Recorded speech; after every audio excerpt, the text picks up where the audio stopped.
बिस्मिल्लाहिर्रहमानिर्रहीम। अस्सलाम वालेकुम। उम्मीद करता हूँ अल्लाह ताला से आप सब खैरियत से होंगे। अल्लाह ताला आपको, मुझे, हम सबको अपने हिफ्ज़ व अमान में रखे। अल्लाह हमारी तमाम परेशानियों को दूर फरमाए। तो आज की वीडियो है कली वाला प्लाज़ो। कली वाला प्लाज़ो आज हम बनाना सीखेंगे और हम बनाएँगे। तो काफ़ी आप लोगों की ये फ़रमाइश थी कि शहज़ाद भाई कली वाला प्लाज़ो की कोई आसान सी हमें तरकीब बता दें, आसान सा तरीका बता दें कि कली वाला प्लाज़ो किस तरीके से बनाया जाता है। तो एक प्रोफ़ेशनल और ख़ूबसूरत तरीका कली वाले प्लाज़ो बनाने का और बिल्कुल आसान तरीका ये आपके लिए लेकर आया हूँ। कली वाला प्लाज़ो हमेशा जब भी बनाएँ 4 गज़ कपड़ा आपके पास होना चाहिए। 4 गज़ कपड़े में कली वाला प्लाज़ो बनता है। तो ये देखें, हमने कपड़े को किस तरह बिछाया है। इस तरह डबल फ़ोल्ड किया। ये छोटे अर्ज़ का 4 गज़ कपड़ा है मेरे पास। छोटे अर्ज़ के 4 गज़ कपड़े में कली वाला प्लाज़ो बन जाता है। इस तरह मैंने डबल करके कपड़े को लंबाई में डबल करके बिछाया और 2 तेमें बिछाकर इसमें पिन वग़ैरह मैंने लगा ली हैं। ठीक है? अब इसको देखें, मैं आपको कपड़ा बता दूँ, कपड़ा मेरे पास कट पीस में है, 2 पीसों में है। 3 गज़ का ये पीस है 54, यानी कि कपड़े को हम डबल करेंगे तो 54 इंच ये आ रहा है, यानी कि 3 गज़ कपड़ा है हमारे पास। और ये एक सवा गज़ का पीस और है मेरे पास, यानी कि ये कट पीस में सवा 4 गज़ कपड़ा मेरे पास है। देखिए 45 इंच इसकी लंबाई है छोटे वाले पीस की। तो ये सवा 4 गज़ कपड़ा है। वैसे आप छोटे अर्ज़ का 4 गज़ कपड़ा ले लेंगे तो आपका कली वाला प्लाज़ो बिल्कुल अच्छे तरीके से और बेहतरीन अंदाज में तैयार हो जाएगा। तो ये देखिए, कपड़े को पिन वगैरह लगाकर मैंने जमा लिया किस तरह। ये 1, 2, 3 और ये 4 थे। अब ये डबल मैंने कपड़े को बिछाया मोड़ने के बाद, टर्न करने के बाद, तो ये 4 तह हमारी बन चुकी हैं। इन 4 तह में से हमने निकालनी है 16 कलियाँ। 16 कलियाँ अब किस तरह निकालेंगे ये आप देखें, बिल्कुल आसान तरीका आज आपको सिखा दूँगा। ठीक है? तो सबसे पहले हम इसकी लंबाई का निशान लगाएँगे। लंबाई कितनी रखनी चाहिए इसकी लेंथ? देखिए 37 इंच इनका ट्राउज़र साइज़ है। हम इससे 3 इंच बड़ा इसको रखेंगे, 41 इंच का तैयार ये हमारा होना चाहिए। ये हमेशा ट्राउज़र से लंबा बनता है क्योंकि फैंसी ये ट्राउज़र होता है और फैंसी ट्राउज़र हमेशा हील वगैरह पर पहना जाता है। तो देखिए 41 हमने इसकी तैयार लंबाई रखनी है। तो नीचे से मैंने 42 पर इंच टेप को रखा और इस तरह 42 लंबाई का निशान हमने इसका लगाना है। 1 इंच बड़ा निशान लगाएँगे तैयार लंबाई से। इसमें हमने एक्स्ट्रा नेफा भी लगाना है, वो भी मैं आपको बताऊँगा। देखें, अब ये हमने इस तरह 42 लंबाई यानी कि 42 इंच की लेंथ इसके कपड़े की रखी और ये कपड़े की अब हमने चौड़ाई देखनी है कितनी है। तो मेरे पास जो कपड़े की डबल में चौड़ाई ये आ रही है, ये है 19 इंच। इसके आधे पर, साढ़े 9 पर हम इस तरह से निशान लगा लेंगे। साढ़े 9 इधर से और साढ़े 9 इधर से बिल्कुल बराबर रखेंगे और बीच में हम इसको इस तरह से मार्किंग कर देंगे। अच्छा, ये मेरे पास कुछ ज़्यादा छोटे अर्ज़ का कपड़ा है, यानी कि 19 इंच है। अगर आपके पास 20 इंच भी हो, 22 इंच भी हो, तो कटिंग का तरीका, कली निकालने का तरीका यही है। देखिए सारे सेंटर में मैंने निशान लगा के सेंटर में मार्किंग कर दी। कली की चौड़ाई इसकी कितनी रखनी होती है? देखिए 3.5 इंच हम इस जगह से रखेंगे कली की चौड़ाई को। और देखें दूसरी कली में ये नीचे वाला साइज़ हमारा आएगा 6 इंच का, यानी कि ये पीस हमारा 6 इंच का है। इसी तरीके से हमने इस जगह से भी 3.5 इंच का रखना है, तो दूसरे साइड से ये हिस्सा हमारा 6 इंच का आ जाएगा। ठीक है? अब देखें, हमने इसको इस तरह क्रॉस में इंची टेप को रखना है और बीच में इस तरह निशान लगाकर स्केल से हमने इसको इस तरह क्रॉस निशान लगा लेना है। तो ये तो हो गई हमारी 2 कली, यानी कि एक कली का छोटा हिस्सा ऊपर, दूसरी कली का छोटा हिस्सा नीचे। इसी तरीके से हमने यहाँ से देखिए फिर छोटे हिस्से पर, यानी कि 3.5 इंच का निशान लगाना है इस साइड, दूसरा अपोजिट साइड इस जगह लगेगा 3.5 इंच का निशान। फिर इस तरह क्रॉस में हम इंची टेप को रखेंगे और ऐसे करके मार्किंग उठा लेंगे। ये कली कटिंग करने का तरीका है। पहले इसकी कलियाँ कटिंग होती हैं, उसके बाद फिर इसको हम बाद में कटिंग करेंगे। पहले हम इसकी कली कटिंग करेंगे, कली को जोड़ेंगे, फिर उसके बाद हम इसको बाद में कटिंग करके 2 सिलाई लगेंगी और फिर तैयार कर देंगे। तो इस तरह से देखिए हमने जहाँ मार्किंग कर ली है, वहाँ से हमने इसको इस तरह कटिंग कर लेना है मार्किंग के हिसाब से। इनकी कलियों पर हमने लगाना है चरमा, तो आज चरमा लगाने का भी तरीका आपको बताऊँगा कि चरमा किस तरीके से आसान तरीके से लगता है, ये आज मैं आपको सिखा दूँगा कलियों पर। तो इंशाअल्लाह ताला अभी कटिंग हो रही है, फिर सिलाई पर जब हम जाएँगे तो मैं आपको इस पर चरमा लगाना बताऊँगा। अब देखिए इसकी कलियों को जोड़ने का तरीका। इसका किरास या वाला यानी कि उरेब वाला साइड कली का उरेब से जुड़ेगा और ये जो स्ट्रेट वाला साइड है, खड़ा साइड है, वो खड़े साइड से जुड़ेगा। और फिर ये देखें ये कलियों को हमने इस तरह सेटिंग से रखना है और ये जो अब हमारे पास सवा गज का पीस है, इसमें से हमने देखें जितनी लेंथ हमने इनकी कलियों की रखी थी 42 इंच, इस तरीके से ही हमने इस पर 42 इंच का निशान लगाना है। इसको पहले अच्छे तरीके से इस तरह 4 फ़ोल्ड में बिछा लेंगे। यहाँ से हमने साइड के 4 पीस निकालने हैं, 42 लेंथ का निशान लगाना है और यहाँ से हमने इसको कलियों की लंबाई के नाप का कटिंग करना है। इन सारे पीसों को हमने इस तरह से साइड से कटिंग करने के बाद 4 पीस इसके निकाल लेने हैं। बहुत खूबसूरत तरीका है, शायद आपको यूट्यूब पर इसका तरीका पहले कभी मिला हो। 1, 2, 3 और ये 4। ये 4 पीस हमारे देखें साइड के निकल चुके हैं। ये चरमा है हमारे पास जो हमने इसकी कलियों पर लगाना है।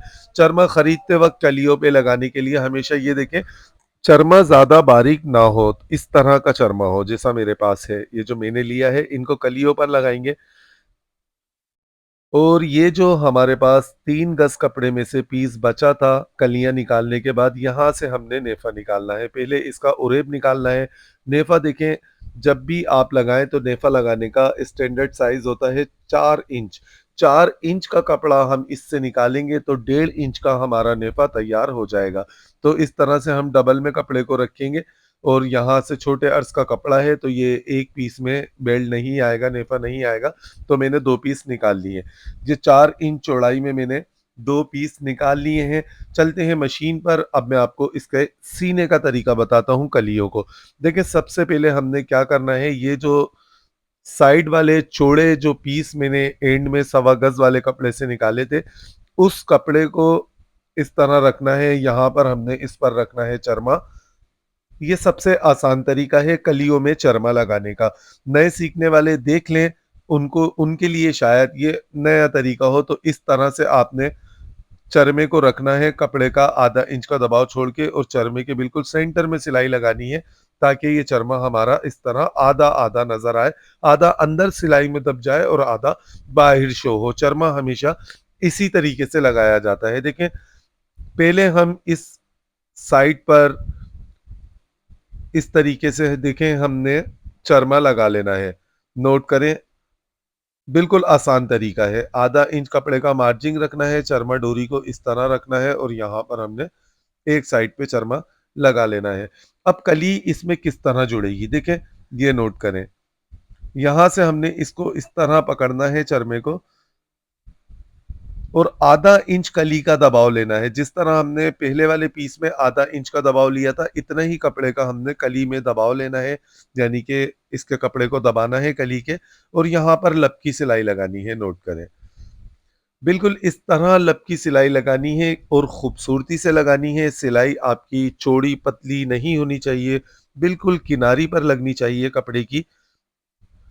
बस नीचे वाले कपड़े को हमने इस तरह बिछा कर रखना है, दोनों कपड़ों को बराबर रखना है। ऐसा ना हो कि नीचे से कली छोटी बड़ी हो जाए।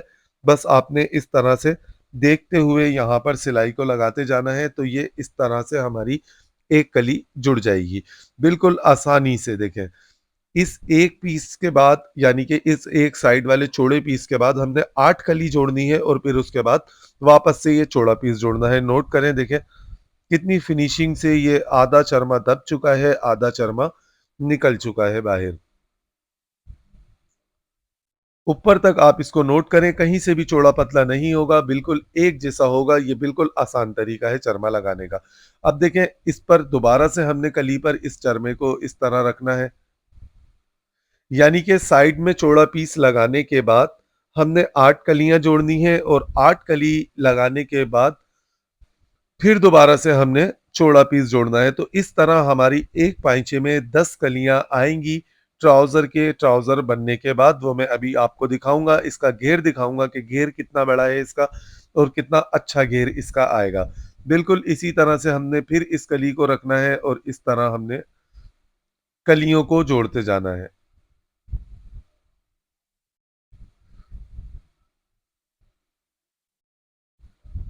बिल्कुल इसी तरीके से जैसे हमने पहली कली जोड़ी थी ऐसे ही जोड़ते चले जाएंगे हम नीचे तक।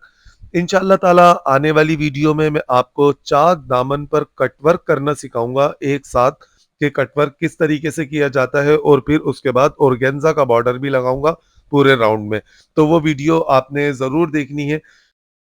देखें, फिर से हमने इसको कली पर चरमे को लगाना है और फिर कली जोड़नी है। बस इसी तरीके से हमने, आप समझ गए होंगे कि इसमें हमने साइड में एक चौड़ा पीस जोड़ने के बाद ये इस तरह चरमा लगाकर बस इसके बराबर बराबर बराबर हमने 8 कलियों को जोड़ना है। बिल्कुल इस तरह से यहाँ से हम सारी 8 कलियों को जोड़ देंगे। फिर लास्ट में ये वाला पीस हम दोबारा से चौड़ा पीस जोड़ देंगे। इसी तरीके से हमने दोनों पाइचों को तैयार कर लेना है। देखें, ये दोनों पाइचे बिल्कुल ज़बरदस्त तैयार हो चुके हैं। मैं आपको दिखा देता हूँ, कलियां भी गिनवा देता हूँ इसकी कि मैंने किस तरह इनको जोड़ा है।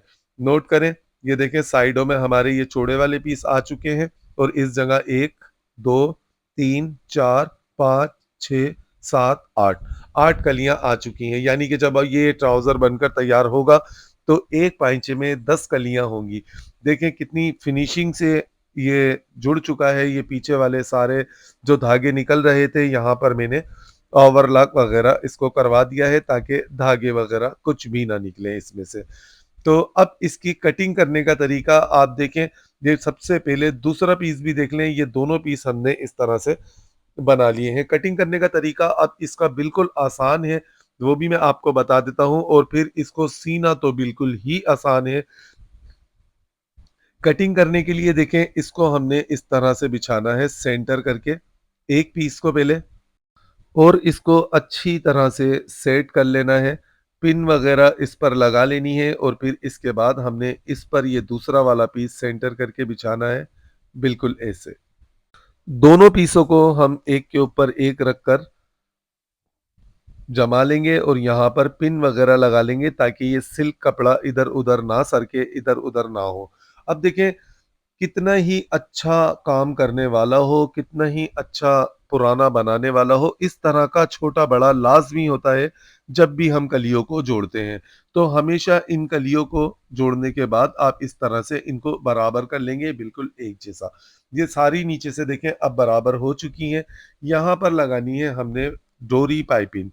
तो डोरी पाइपिंग के लिए हम तकरीबन नीचे से 1.25 इंच का दबाव छोड़ देंगे। अगर यहाँ पर आपने डोरी पाइपिंग ना लगानी हो, लेस वगैरह लगानी हो, तो आप बेशक लेस भी लगा सकते हैं, और चाहें तो आप इसके दबाव को इस जगह से थोड़ा चौड़ा चौड़ा इस जगह से छोड़ें और फिर यहाँ से आप इसको तुरपाई करके फोल्ड भी कर सकते हैं। तो मुझे लगानी है डोरी पाइपिंग यहाँ पर, तो मैंने थोड़ा का इसमें नीचे दबाव छोड़ा है। अब देखें, तैयार 41 हमने मार्किंग पर इंच टेप को रखना है, 41 लंबाई का, और 1 इंच इसको छोटा कटिंग करना है। वो 1 इंच इस वजह से छोटा कटिंग करना है, हमने यहाँ पर लगाना है नेफा।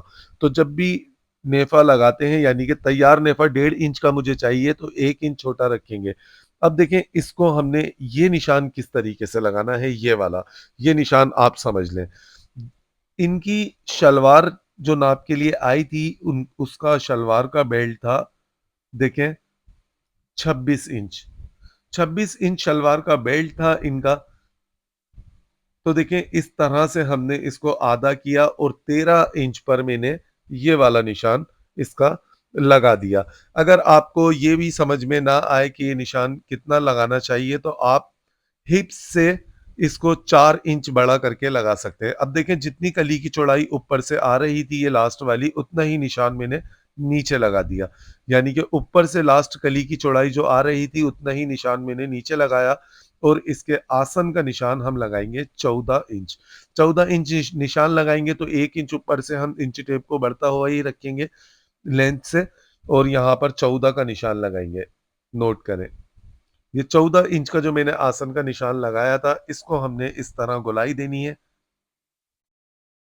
कटिंग करने का तरीका बिल्कुल आसान है, अच्छे तरीके से आप समझ लें। अब देखें जो हमने ये वाला निशान लगाया था, ये वाला देखें, कली से मैंने 3 इंच आगे जो निशान लगाया था, उससे हमने 3 इंच आगे एक और निशान लगाना है इस तरह, और अंदर की तरफ हल्की गोलाई देते हुए हमने इस मार्किंग को बाहर की तरफ निकालना है। ये साइड की मार्किंग इसी तरीके से की जाती है। देखिए पहले अंदर की तरफ लेकर जाएँगे और फिर इस तरह बाहर की तरफ हम इसको शेप दे देंगे प्लाज़ो वाला। ये प्लाज़ो वाला शेप देखिए मैंने इसमें दे दिया है। अब जो मैंने मार्किंग ऊपर की थी, उसी मार्किंग के हिसाब से हमने इसको कटिंग करनी है और यहाँ से आधा-आधा इंच बढ़ता हुआ रखना है सब जगह से, दबाव का मार्जिन। अगर आप ज़्यादा दबाव छोड़ना चाहते हैं, तो बेशक आप ज़्यादा दबाव भी इसमें छोड़ दें। देखिए, इस शेप को नोट कर लें, अंदर की तरफ लेकर गया और फिर उसके बाद मैंने इस जगह से बाहर की तरफ इसको निकाल दिया है। तो ये प्लाज़ो कटिंग हो चुका है, चलते हैं मशीन पर और मैं आपको इसको सीना भी सिखा देता हूँ। तो देखिए सबसे पहले ये डोरी पाइपिंग तो मैंने इसकी कर ली है। सबको पता है कि डोरी पाइपिंग किस तरीके से की जाती है। पूरे घेर पर ये डोरी पाइपिंग मैंने इसमें लगा दी है, मैंने सिलाई से ही लगा दी। आप चाहें तो इस जगह पर तुरपाई भी कर सकते हैं डोरी पाइपिंग लगाने के बाद। वो आपके कस्टमर पर डिपेंड करता है वो किस तरह पहनता है। और दूसरी बात ये वो सूट की पेमेंट पर भी डिपेंड करता है कि पेमेंट कस्टमर कितनी देता है, तो उसका काम ज़रा तुरपाइयों वाला किया करें। ये टिप्स दे रहा हूँ मैं आपको। अच्छा उसके बाद हमने देखिए ये साइड की सिलाई से इसको बंद कर दिया पैंचे को। ये कोना लाज़मी बनाया करें इस तरह, वरना ये निकलता है बाहर तो फिर ये बुरा लगता है। ये देखें ये कोना भी इसका बन चुका है। बेहतरीन ये साइड बंद हो चुकी है। इसी तरीके से हमने दूसरी साइड को भी इसके बंद कर देना है। दोनों साइडों को बंद करने के बाद अब इसका हम जोड़ेंगे यहाँ से आसन। आसन का सेंटर से सेंटर को मिलाना है और उसके बाद हमने यहाँ पर आधे इंच की सिलाई लगानी है। हमेशा याद रखें पहले साइड की सिलाई लगाया करें, ट्राउज़र हो, शलवार हो, ढाका पजामा हो, कुछ भी हो आपके पास या प्लाज़ो हो, उसके बाद आपने आसन बंद करना है। इस तरह बाद में आसन बंद करने से साइड की सिलाई खिंचती नहीं है। अक्सर लोगों के ट्राउज़र की साइड की सिलाई खिंच जाती है, तो जब आप इस तरह से पहले आप साइड की सिलाई लगाएँगे और फिर बाद में आसन लगाएँगे, आसन की सिलाई लगाएँगे तो आपकी साइड की सिलाई नहीं खुली खींचेगी। अब देखें बेल्ट लगाने का तरीका। इसको देखें हमने नेफा लगाने का तरीका आधा इंच कपड़े को इस तरह मोड़ना है हमने और इसके उल्टी तरफ रखना है, यानी कि सीधा साइड ऊपर रखना है हमने प्लाज़ो का। बिल्कुल इस तरह से, और यहाँ पर हमने आधा इंच की सिलाई लगानी है। नेफ़ा लगाना सीख लें। देखें ये प्रोफ़ेशनल तरीका है नेफ़ा लगाने का। इंशाअल्लाह ताला इस तरह नेफ़ा लगाने आपको आ जाएगा कि नेफ़ा इस तरह से लगाया जाता है सफ़ाई के साथ, तो आपके काम में काफ़ी निखार आ जाएगा। तो आज मैं आपको एक अच्छा-सा तरीका बता रहा हूँ नेफ़ा लगाने का। देखें इस तरह से हम इसको कपड़े को नीचे रखकर उठाते हैं और ये नोट करें, आधे इंच की सिलाई लेते हुए हमने यहाँ तक आना है। इस कपड़े को ऐसे ही टर्न रहने देना है और देखें इस कपड़े से जहाँ तक हमने इसको फ़ोल्ड किया था उससे आधा पौन इंच आगे की तरफ हम सिलाई को लेकर आएँगे और इसको एक्स्ट्रा कपड़े को यहाँ से कटिंग कर देंगे। ये कपड़े को मैंने कटिंग कर दिया। अब ये जो कपड़ा हमने मोड़ कर रखा था ये नोट कर लें। देखें इस कपड़े को हमने इस तरह इस पर इस ऐसे बिछाना है और यहाँ से हमने इसकी सिलाई लगाकर नेफे का मुँह बंद कर देना है और इस जगह पर बूट की सिलाई लगानी है। यहाँ पर बूट की सिलाई इस वजह से लगाई जाती है कि जो नेफे में जो अंदर ट्राउज़र का कपड़ा गया है, वो नेफे के साथ चिपक जाए, कोई मोटापन वगैरह ना हो इस जगह पर और फिनिशिंग हो। पूरे राउंड में हमने इधर बूट की सिलाई लगानी है। देखिए जहाँ बूट की सिलाई लग चुकी है, जहाँ से मैंने सिलाई उठाई थी वहीं पर ही लाकर एंड मैंने कर दिया है। ठीक है, अब देखें लास्टिक। लास्टिक कितना इसमें डालना चाहिए, ये वीडियो आपको इस वीडियो के आज वाली वीडियो के लास्ट में मिल जाएगी कि किस नाप में कितना लास्टिक डाला जाता है। हिप्स के नाप से मैंने लास्टिक डालना बताया है उस वीडियो में। वो वीडियो आप देख सकते हैं मेरी। इस वीडियो के लास्ट में आपको स्क्रीन पर लिंक मिल जाएगा लास्टिक डालने का तरीका, राउंड में लास्टिक डालने का तरीका। देखिए अब ये जितनी भी ये सिलाई नज़र आ रही हैं, हमने कपड़े को इस तरह नेफे को मोड़कर रखना है, इन सारी सिलाइयों को छुपाना है। बिल्कुल इस तरह से सारी सिलाई को हम छुपाते हुए यहाँ पर सिलाई को लगाएँगे, देखिए इस तरह। जितनी भी पहले हमने ये जो 2 सिलाई लगाई थी नेफे को लगाते वक़्त और जोड़ को दबाते वक़्त, उन दोनों सिलाइयों को हमने इस जगह से छुपाना है और फ्रेश हमने इसको टर्न कर देना है। बिल्कुल फ्रेश कपड़े को इधर शो करना है। लास्टिक के लगाने के बाद देखें लास्टिक के सेंटर में यहाँ पर एक लाज़मी आपने सिलाई लगानी चाहिए, आपको लगानी होती है, लगाया करें क्योंकि इससे लास्टिक आपका इधर-उधर नहीं होता, एक जगह पर रहता है बिल्कुल लेवल में। तो ये सिलाई आप लाज़मी लगाया करें, सिलाई इसी तरीके से खींच-खींच के लगाया करें कि कपड़े में कोई झोल, कोई बल ना हो जब आपकी सिलाई लग रही हो तो। बिल्कुल इस तरह से। देखें ये सिलाई भी हमने कंप्लीट कर दी और ये ट्राउज़र हमारा तैयार हो चुका है। इस पर प्रेस कर लेंगे अच्छी तरीके से एक-एक कली के चरमे पर, यानी कि एक-एक कली पर हमने एक-एक चरमे को हमने प्रेस से बिठाना है। नोट करें देखें, ये प्रेस हो चुकी है, पाइपिंग इसमें लग चुकी है। इसका आप पाइंचा नोट करें, देखिए कितना पाइंचा इसका बना है, इसके बॉटम 27.5 इंच एक साइड से। एक साइड से 27.5 इंच इसका पाइंचा है, यानी कि इसका पाइंचा पूरे राउंड में 55 इंच का इसका पाइंचा आ चुका है एक साइड से, ठीक है? और ये लास्टिक आप इसका देख लें, इसका आसन देख लें, आसन भी इसका ज़्यादा बड़ा नहीं है, जो बुरा लगे। और ये लास्टिक भी देखें कितना फ्रेश और खूबसूरती से लास्टिक भी इसमें मैंने डाल दिया है। तो ये था सबसे आसान तरीका कटिंग और सिलाई का कली वाले प्लाज़ो की। बना के ट्राई ज़रूर कीजिएगा। आपको कैसा लगा ये तरीका, ये आप बताएँगे मुझे कमेंट्स में। इंशाअल्लाह ताला मिलेंगे नेक्स्ट वीडियो में। अपना अपने से जुड़े तमाम रिश्तों का ख़ास ख़याल रखिएगा। वीडियो शेयर लाज़मी कीजिएगा। अल्लाह हाफ़िज़।